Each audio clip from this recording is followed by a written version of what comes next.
გამარჯობა, მე ლილუ ვარ და ახლა საინტერესო ამბებს მოგიყვებით. თაღლითობის ქართული კვალი, რომელიც ჰოლივუდურ სცენარს გავს, ეს რუსი კრიპტოს გურუს მრავალმილიონიანი აფიორაა, რომელშიც ცნობილი ვარსკვლავი კევინ სპეისი და ილონ მასკის დედა ფიგურირებენ. დაწვრილებით ინფორმაციას ფინანსური პირამიდის შესახებ, რომლის საშუალებით 4 კონტინენტზე მილიონობით ინვესტორს $1 მილიარდამდე გამოსძალეს, პრაიმ თაიმის გვერდზე გაეცნობით. პირველად ჰაუსის ისტორიაში ბოსებმა დაასახელეს არა ერთი, არამედ 2 აუთსაიდერი.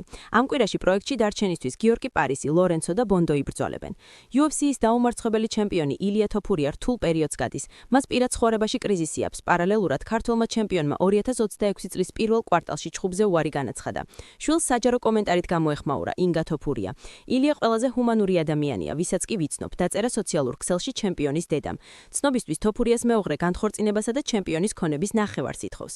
პოპულარულმა მომღერალმა ლოლა წერეთელმა სახის პლასტიკური ოპერაციის შემდეგ სოციალურ ქსელში პირველ კადრები გამოაქვეყნა. არ მეშინოდა ოპერაციის, მხოლოდ იმას ფიქრობდი, რომ გამოსულიყო ისე, რაც გულით და სულით მინდოდა. თან ვენდე ექიმს, ამბობს მომღერალი, რომელიც არაჩვეულებრივ ფორმაშია. 88 და 99 წლის იტალიელმა ქალებმა ინფლუენსერობა დაიწყეს იმისთვის, რომ შვილიშვილის პიცერიაში ვიზიტორები მოეზიდათ. 89 წლის გრაციელა ინკამპო და მისი ბავშვობის მეგობარი 88 წლის ტერეზა კალია სოციალურ ქსელში მილიონობით ნახვას აგროვებენ.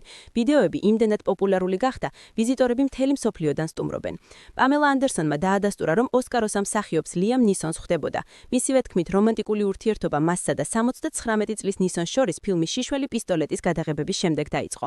იტალიის მთებში დინოზავრების ათასობით ნაკვალევი აღმოაჩინეს, რომლებიც 210 მილიონი წლით თარიღდება. Netflix-მა სერიალის უცნაური ამბების მეხუთე და ფინალური სეზონის მეორე ნაწილი ტრეილერი გამოაქვეყნა. სეზონის ახალი ეპიზოდები სტრიმინგ პლატფორმაზე 25 დეკემბერს გამოვა. მე კი ბედნიერ განწყობას გისურვებთ. შეხვედრამდე.